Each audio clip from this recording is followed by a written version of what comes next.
You talk of fame and happiness, of some brilliant, interesting life. But all these words, if I may say so, are just like marmalade, which I never eat.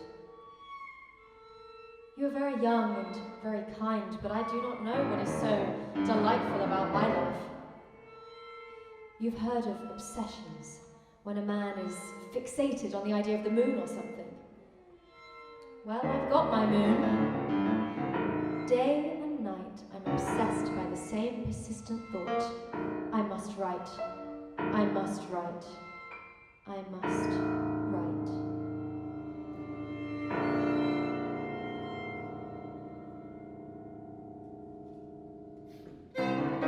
No sooner have I finished one story, I'm somehow compelled to write another. Then a third, after a third, a fourth. I write without stopping, except when I'm changing horses, like a post chase. What is there brilliant or delightful in that, I should like to know? It's a dog's life. Here I am, talking to you all excited and delighted, yet not for one moment do I forget that there is a story waiting to be finished indoors. I see a cloud shaped like a grand piano. I think I must mention somewhere that a cloud went by shaped like a grand piano. I smell heliotrope, I think.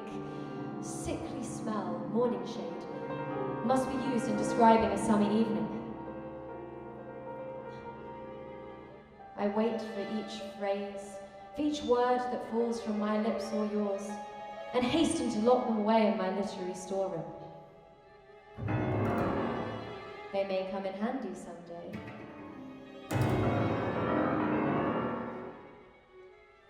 Someday.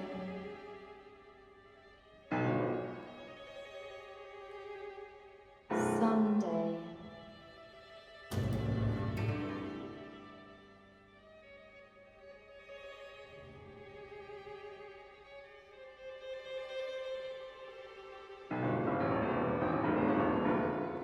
Someday.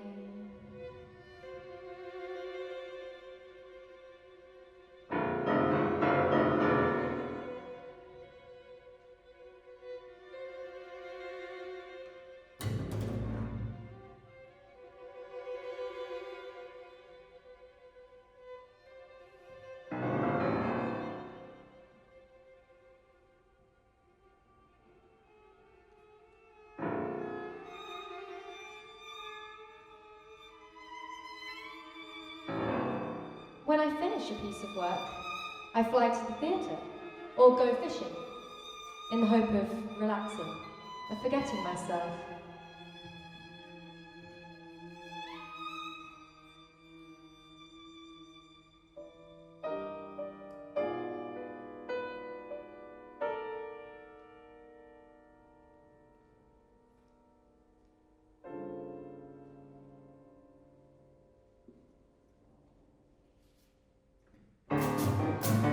But no, a new subject is already turning in my head like a heavy iron ball. In my brain, some invisible force drags me back to my table, and I must make haste to write and write, and so on forever and ever. I have no rest for myself. I feel that I'm devouring my own life, that for the honey which I give to unknown mouths out in the void, I rob my choicest flowers of their pollen, rip the flowers off, and trample on their roots. Surely I must be mad. Surely my friends and acquaintances do not treat me as they would a sane man.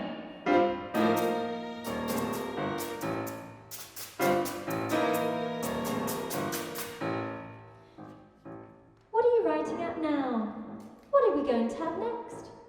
So the same thing goes on over and over again, until I feel as if my friends' interest, their praise and admiration, were all a deception.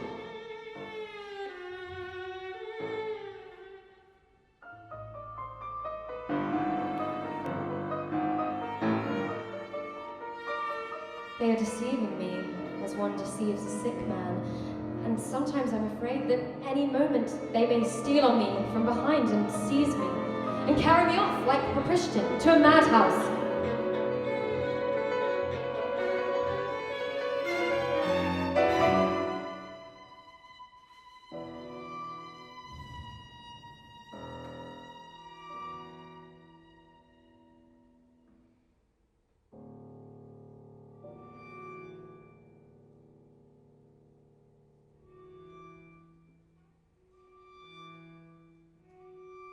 In the old days, my young best days, my life was a continual torture. An unimportant writer, especially when things are going against you, feels clumsy, awkward, and superfluous. His nerves are strained and tormented. He cannot keep from hovering about people who have to do with art and literature.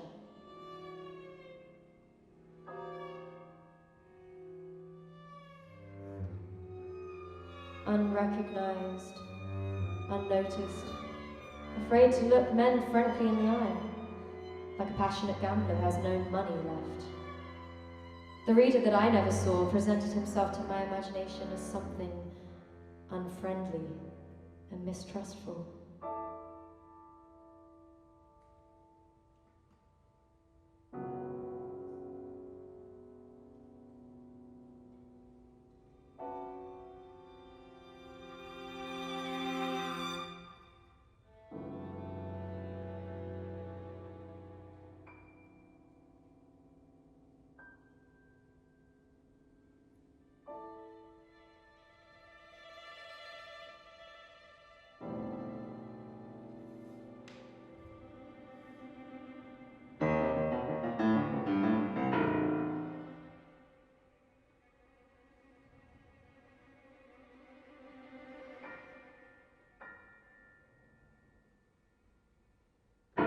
I was afraid of the public. It terrified me. And when each new play of mine was put on, I felt that every time the dark-haired ones were hostile and the fair-haired ones coldly indifferent. How frightful it was. What agony I went through. Yes, writing is a pleasant feeling, and looking over proofs is pleasant too. But as soon as the thing is published, my heart sinks, and I see that it is a failure, a mistake, that I ought not to have written at all. Then I'm angry with myself and I feel horrible.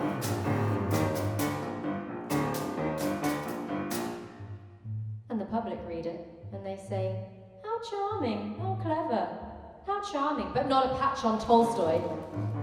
Or, it's a delightful story, but not so good as Turgenev's Fathers and Sons. And so on, to my dying day, my writings will always be charming and clever. Charming and clever, nothing more. And when I die, my friends passing my grave will say, he was a charming writer.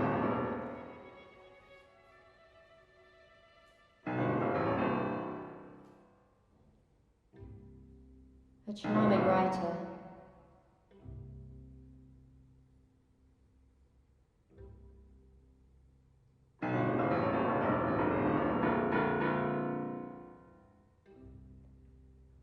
He was a charming writer, but not so good as Turgenev.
What studied torments, tyrant, hast for me?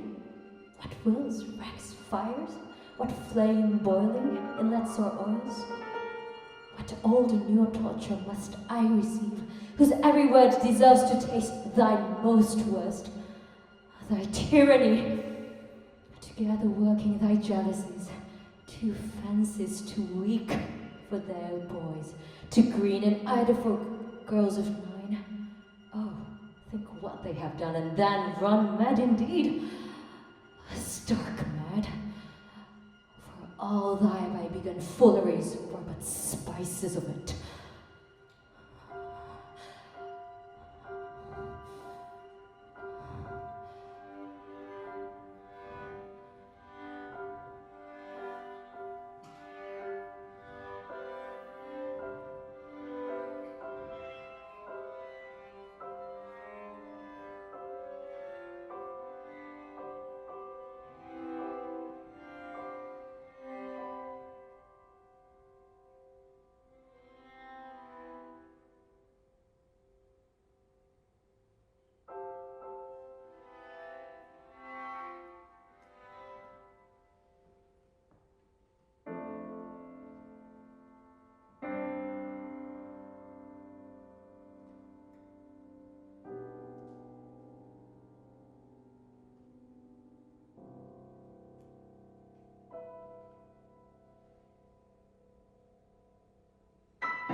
20 young men bathed by the shore. 28 young men are all so friendly. 28 years of womanly life, and all so lonesome.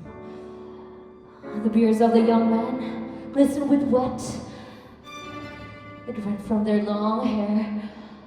Little streams passed over their bodies. An unseen hand passed over their bodies. It descended tremblingly from their temples and roots. Which of the young men does she like the best? The homeness of them is beautiful to her. The homeness of them is beautiful to her!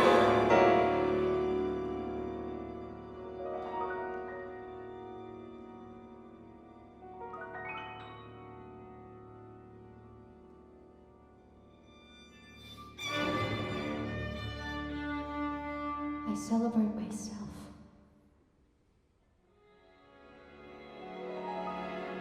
And sing myself.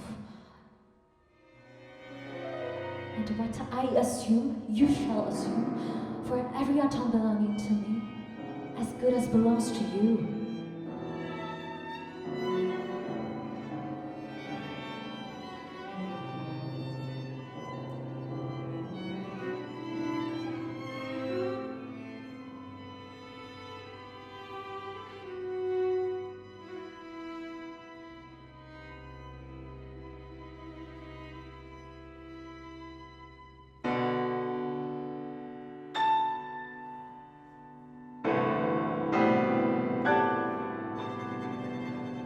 Tongue, every atom of my blood formed from this soil, this air, born here from their parents, and their parents the same.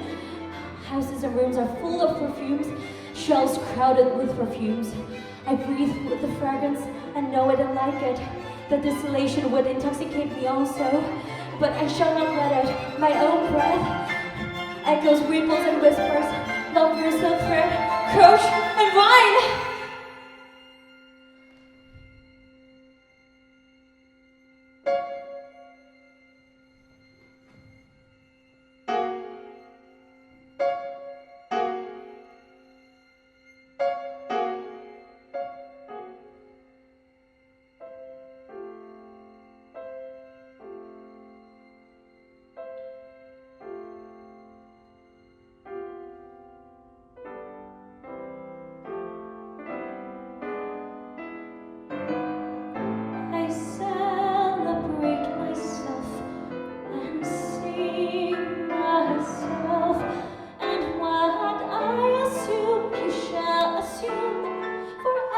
Belonging to me, as it belongs to you. I love and invite my soul, and lean and love at my knees. For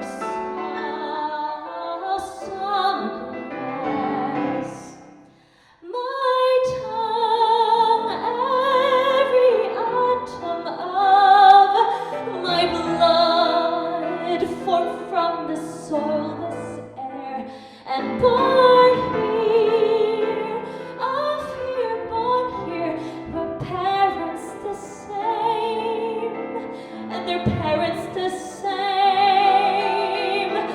Crits and schools in Alabama's retiring for the sufficed, and what they are for never forgotten. I harbor, or good or bad, never, not that these are without the original energy.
January, snow pitching on the Severn, turning the ground mud white.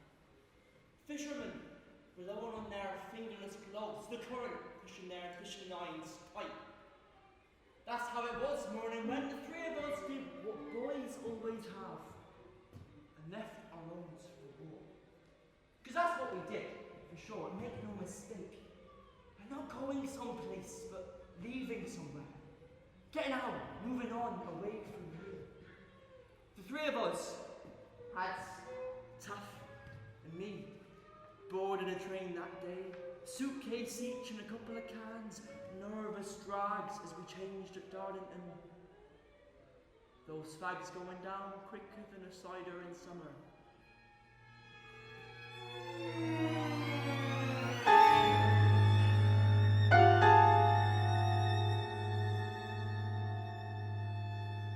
Three boys off to Catterick for basic.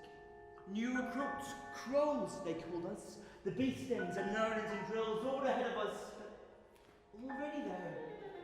3 boys. Yeah, we might have thought ourselves men, but we weren't. Not yet, not then. Just 3 mates we walked in terms of school when I was 9. Had 7 and Taff, just 8. Touring the yard, a chain of 3, chatting like fools. Who wants to play ball? Who wants to play ball?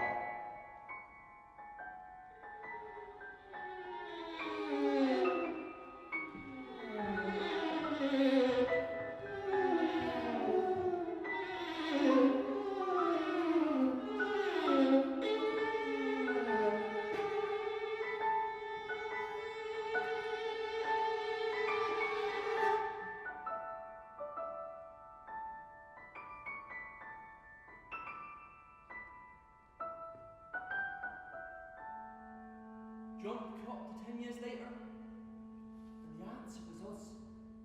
We did. The game became our way, you see, out, on, off. So yeah, we did. 3 boys, like I said, not men, leaving for Catterick.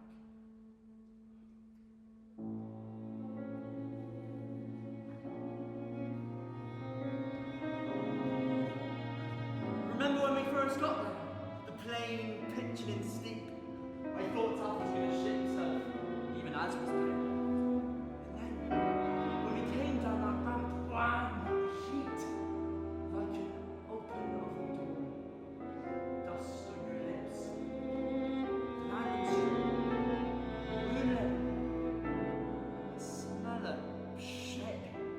And burning. Burning shit.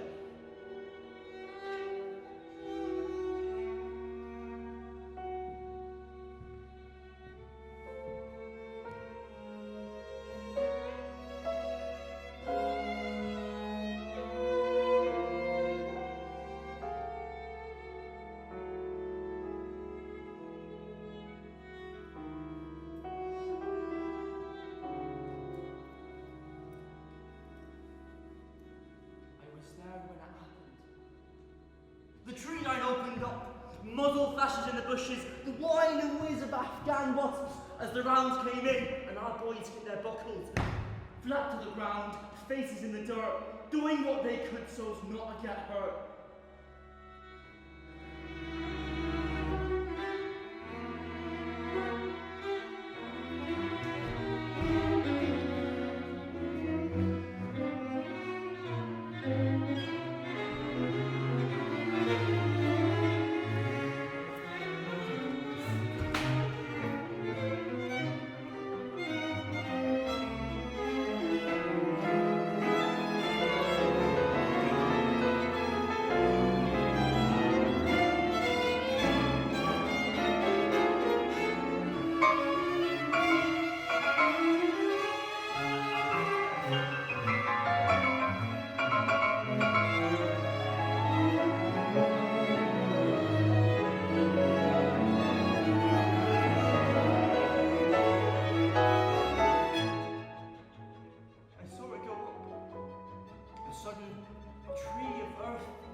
Adds 20 meters at least.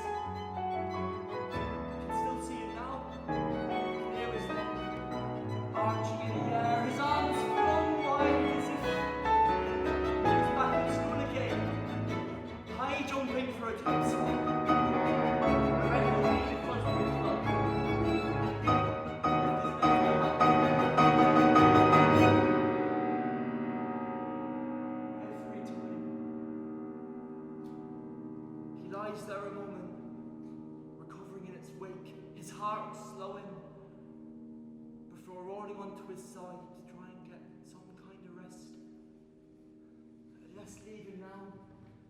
curls up under the sheets or does what he can.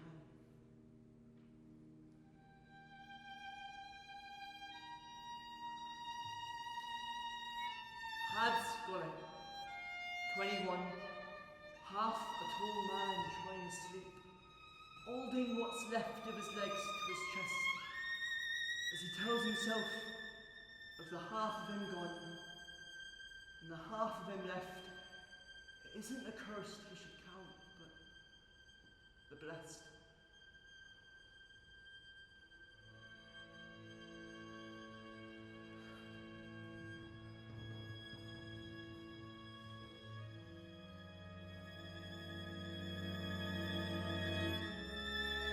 Here's Taff, emerging from the tunnels back into the light, rising from his barrow like a walk-of-shame novel. A long night is taking cover from the fireworks in the hall, of losing himself in the electric, a dancing full throttle, drowning for hours in Bristol dubstep, of moving, not thinking, for fear and stopping, you remember and weep.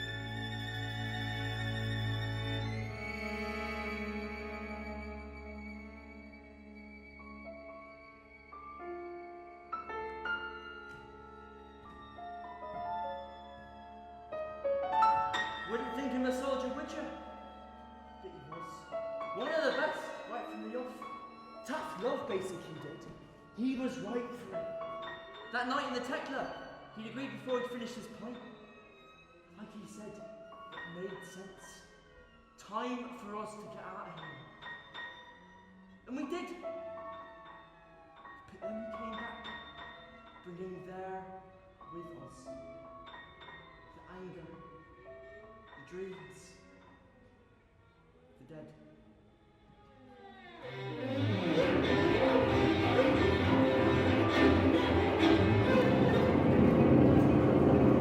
Take this street as walking down now, deserted, empty, Sunday morning dead, harmless, all tough feelings.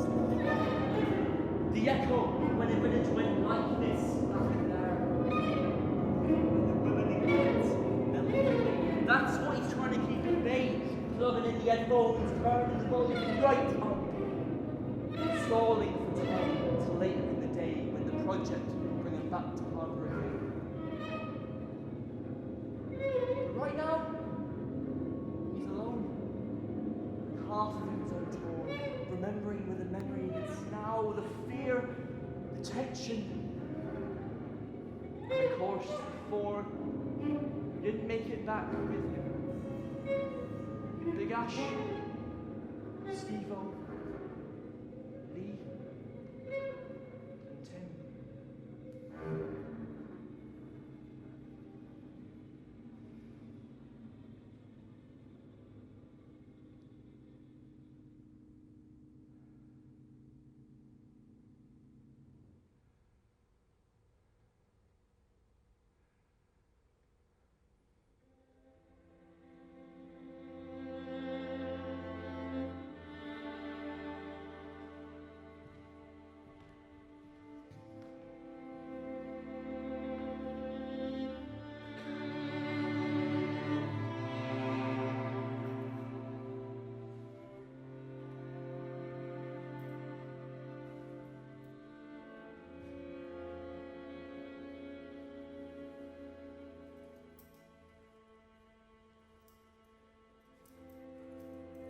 They called me King. Arthur, get it? Everyone gets a nickname, and that was mine. King. Rifleman Arthur Brown, 256543. To the lads in the battalion, always King or Kingy.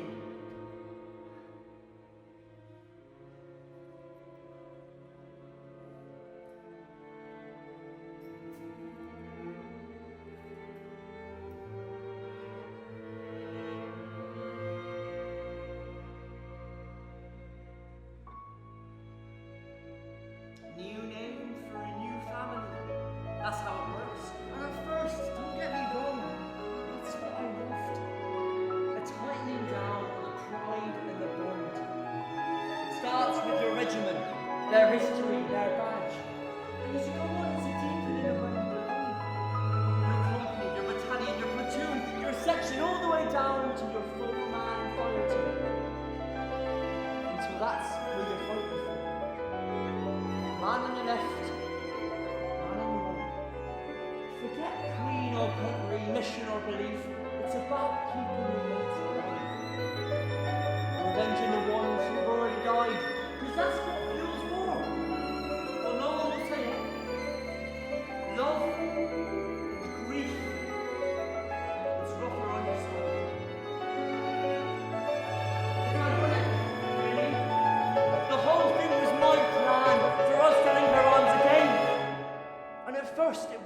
nights and tough. But me? Yeah. I enjoyed it. No denying that. The contacts were a buzz, the real thing, no safety locks. And sure beat parking Mazdas down Portbury Docks. But fighting's 90% waiting. And when you got that much time, you think. And that's when the trouble starts, because we're privates, aren't we? And that's not our job.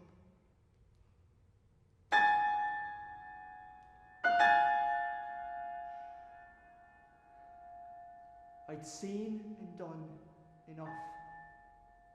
I'd answered our childhood call, the one we used to shout in school. Who wants to play war? Who wants to play war? We'd said odds. I'd made sure of that.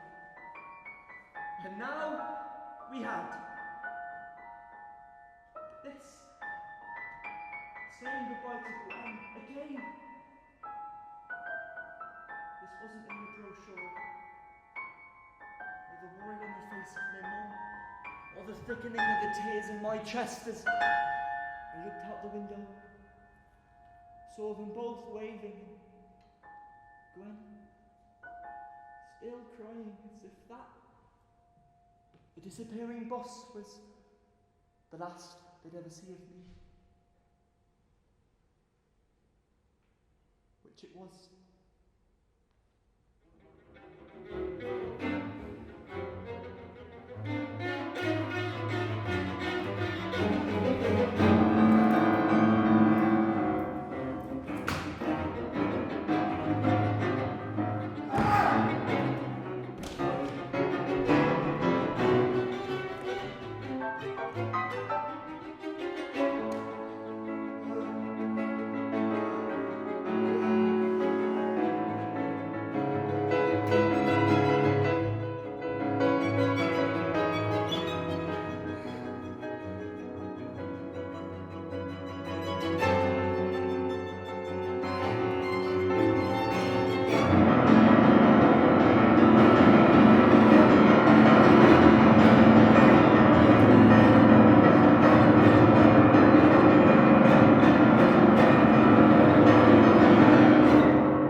Explosion hit a fuel tank, ammo box, right under me.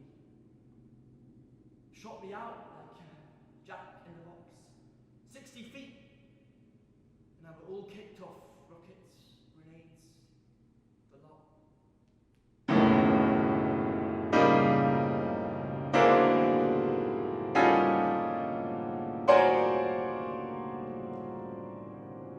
They took me straight to Rhodes Cottage. A special room in the medical centre, deep among the tents of Bastion. A room for the lads who'd taken a hit which even the surgeons couldn't fix. It was manned, back then, by two blokes, Staff Sergeants Andy and Tom. It was them who took me in off the ambulance and into their room.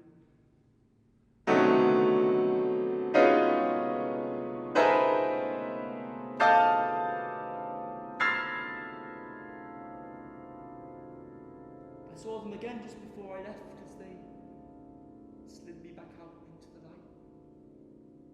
still passing the time of day, as they placed me in the coffin that would carry me home, always calling me by name. Not long now, Arthur. You'll be back in no time. Gently, they lowered the lid. Then, like two maids making a bed, they smoothed, unfolded, and checked for snags before draping me in the colours of the flag.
Shows me his son, little Tommy, Hans.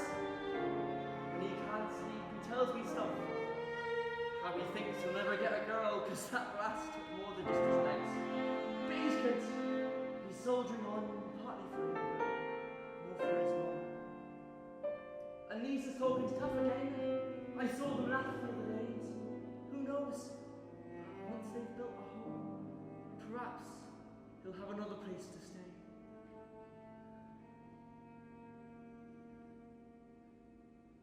Me? Well, at least I'm home, sort of, through them. Am I angry? Yeah, of course I am. It was my life, and now it's gone. Pink mist. I don't know. Up here on Dundry Hill, things seem a bit more clear. And I guess I hope it'll change, somehow. Till then, if people knew what it is, that would be enough. How the loss becomes the reason, and how the reason's an abuse of love. How each wounding, each death resonates until millions are touched. So that's all I hope for. When the debate's being had, the reasons given, that people will remember what those 3 letters mean before starting the chant once more. Who wants to play war? Who wants to play war?